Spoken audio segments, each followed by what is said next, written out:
From Montana's news leader, this is the MTN 530 News. Good evening, everyone. Thanks for joining us on your Tuesday. I'm Jeanelle Slade. Well, tonight, more details surrounding last Friday's pursuit and standoff that ended with 2 men dead and 1 woman behind bars. We now know the names of both suspects who eluded authorities for the last week, as at least one of them potentially carried out a multi-day crime spree across the region. Well, suspect names, faces, charges, and more details tonight. Police tell us the man who ran through a West End neighborhood holed up in a home and died after that 9-hour standoff and shootout with police took his own life. Now, police say an autopsy confirms 26-year-old Michael McClure died from a self-inflicted gunshot wound. The fatal injury happened after McClure had pointed a gun at law enforcement and had been hit by multiple rounds from the SWAT team. Captain Neil Lawrence says the rounds from law enforcement were not fatal. Authorities also tell us McClure has a significant criminal record, including multiple pursuits in Yellowstone and Gallatin counties, drug possession, robbery, assault, and outstanding warrants. He was also a suspect in last week's shooting on the 4100 block of King Avenue East. Well, we've been digging deeper into Michael McClure's record and find his list of crimes reach even further. In January of 2019, McClure was arrested in Muscle County and charged with 3 felonies and 3 misdemeanors for stealing 2 cars and then attempting to escape from the Muscle County jail. Now, he pleaded not guilty and was later released on his own recognizance. In August of 2020, McClure was arrested in Powell County on suspicion of felony robbery and inflicting bodily injury to another person. Then, just last month, McClure went to trial in Muscle County, made a plea deal to plead guilty to most of the charges, but never showed up, despite wearing an ankle monitor. Well, tonight, court documents are also giving us a better understanding of what led to the death of a Sheridan, Wyoming man before the pursuit and standoff ensued. Now, the woman captured during the incident faces a felony charge of deliberate homicide by accountability. Court documents say 31-year-old Christy Chavez and McClure abducted and assaulted 33-year-old Dennis Gresham at the Yellowstone River campground in Billings. Chavez told authorities the two approached Gresham's van early Friday morning and asked for a cigarette and a ride. Now, Gresham told them no, and the suspects allegedly forced their way into the van with guns. Chavez says the altercation continued in the van as Chavez climbed into the driver's seat to drive away. She says she then heard 5 gunshots and told detectives she thought Gresham was dead.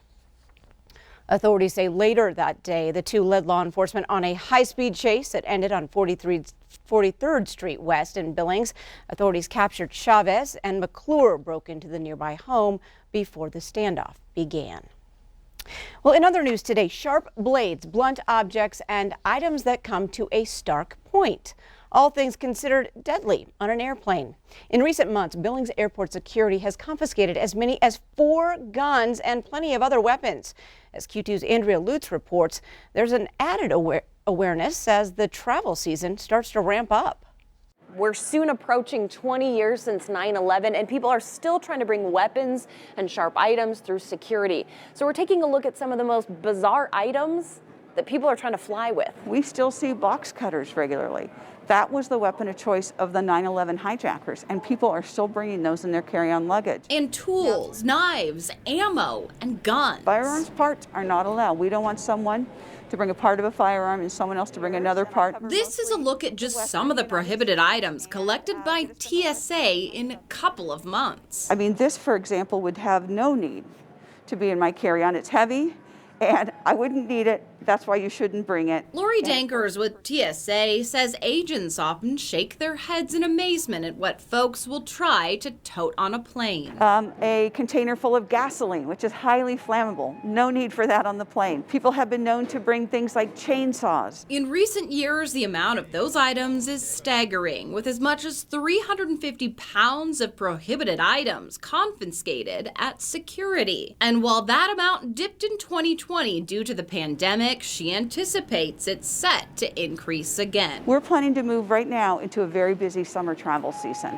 We know there's a pent-up travel demand, and for people who put off trips to see friends or family, they're going to be traveling this summer, and we expect to see a record-breaking summer as compared to 2019. She says the rules for what not to bring are pretty straightforward. Anything longer than 7 inches, anything with a blade, is not allowed. We should know that we don't need to bring bludgeoning devices into the cabin of the aircraft, that we don't need to bring knives with blades. And she says, if you're unsure, there's plenty of places to find out. They may say that they didn't know they weren't allowed, but that's not really an excuse. Every day people bring things they're not supposed to bring, and ironically, there are so many resources available to travelers, so you know what you should and you should not bring. Ask yourself with a little critical thinking, should I bring this in my carry-on luggage or should I check it?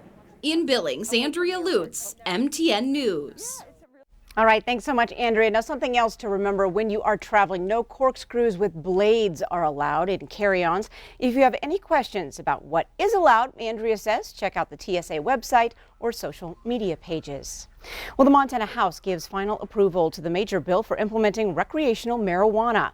MTN's Jonathan Ambarian looks at what will come next as the state approaches the start of legal sales. House Bill 701 was introduced less than 1 month ago. Since then, it's been through the House and Senate, been heavily amended twice, and been tabled and revived. And now it's on its way to Governor Greg Gianforte's desk. On Tuesday, the House endorsed the Senate's version of the bill, 62-38 on a preliminary vote, then passed it 67-32 on a final vote less than an hour later. But we will walk out of this session having, delivered forward to the people in Montana something that works. The decision came just a day after the House voted to reject the Senate's changes to the bill and send it to a conference committee, then reconsidered their action shortly after. Representative Mike Hopkins, a Republican from Missoula, sponsored HB 701. He said he understood why people wanted to take another look at the bill, but that this was the best option for implementing recreational marijuana, and it would have been a mistake to reject the amendments. The ramp that we have to the end of the legislative session, the work that the Senate had already done, and the agreements that they had already come to, meant that sending this bill back to a conference committee wouldn't outright kill it, but would go about as far towards killing it as you could go without killing it, right? It was a bad idea. The bill still drew opposition Tuesday from conservative Republicans in the House. They had concerns about the use of marijuana tax revenue, and especially about the provision allowing counties to ask for a local option tax on marijuana sales. Plant your flag on this day, because this was the day that we opened the door to this new tax that will find its way into communities as that argument gets traction. And we will rue the day that we did this. Under HB 701, existing medical marijuana providers would be able to get licensed to sell to recreational customers starting January 1st, 2022. They would be the only ones allowed to enter the market for the first 18 months. Counties would be able to opt out of allowing recreational marijuana businesses if their voters supported the legalization initiative I-190. If a county's voters rejected 190, they would have to specifically opt in to allowing those businesses. In a statement to MTN, a spokesperson for the governor's office said Gianforte is encouraged by the progress of HB 701 and will carefully review the bill when it reaches his desk. In Helena, Jonathan Ambarian, MTN News. Now, House Bill 701 would direct some of the revenue from marijuana sales to Governor Gianforte's Heart Fund. That's for mental health and substance abuse treatment. Well, Republican legislative leaders are not letting up in their questions about potential political activity by the Montana Supreme Court and the state's judiciary. They now plan to continue their investigation after this session wraps up. MTN's Mike Dennison has the very latest. It's been 2 weeks since Republicans created a special select committee to investigate Montana's Supreme Court and judiciary for alleged possible bias when it comes to laws being passed by the legislature. Now they plan to extend this committee past the end of the current legislature to continue their investigation. And Republicans also plan to hire a special counsel, that's a lawyer, who will have the authority to examine all records, books, and files of any department, agency, commission, board, or institution of the state of Montana. That's the language that Republicans amended into a bill Tuesday and will likely approve in law this week. The special counsel will be appointed by the Republican Speaker of the House and Senate President. State Senator Greg Hertz of Polson, who chairs the Select Committee, told MTN News Tuesday that the counsel will be assigned to that panel. GOP lawmakers also amended a budget bill Tuesday to fund the committee for the next 2 years. That brought an objection from Democratic Senator Janet Ellis of Helena. There's a separation of powers in Montana as well as nationally, and I think this committee was set up to try to impact the reputation of the judiciary, and I will be a no. Her comment echoed what Democrats have been saying for weeks, that Republicans know they've been passing unconstitutional laws and want to denigrate the judiciary that will be ruling on laws that are challenged. The committee gave something of a preview of one line of inquiry Tuesday in a pointed letter sent to Supreme Court Chief Justice Mike McGrath. It said he gave conflicting statements on the involvement of the Supreme Court in lobbying by the judiciary on bills before the legislature.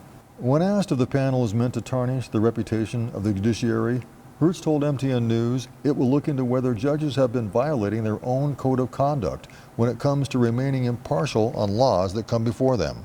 The committee will be issuing a report Thursday morning outlining further what it intends to investigate. The Supreme Court isn't commenting, but it will be ruling soon on whether the legislature can legally subpoena certain documents from the judiciary. At the Capitol, Mike Dennison, MTN News. Thanks, Mike. Now, the legislative session is expected to adjourn on Thursday. Up next on tonight's MTN 530 News, right here on Q2, running for a cause. From their own health to the health of others, there are many reasons to hit the starting line at the Montana Women's Run. Health Watch is next. And in sports, let's make a deal once a booming pastime has made a comeback during COVID. That story in just a bit. Pretty typical temperatures across the region today. A warm up from yesterday, but even warmer temperatures to come. We'll talk about that in a little while.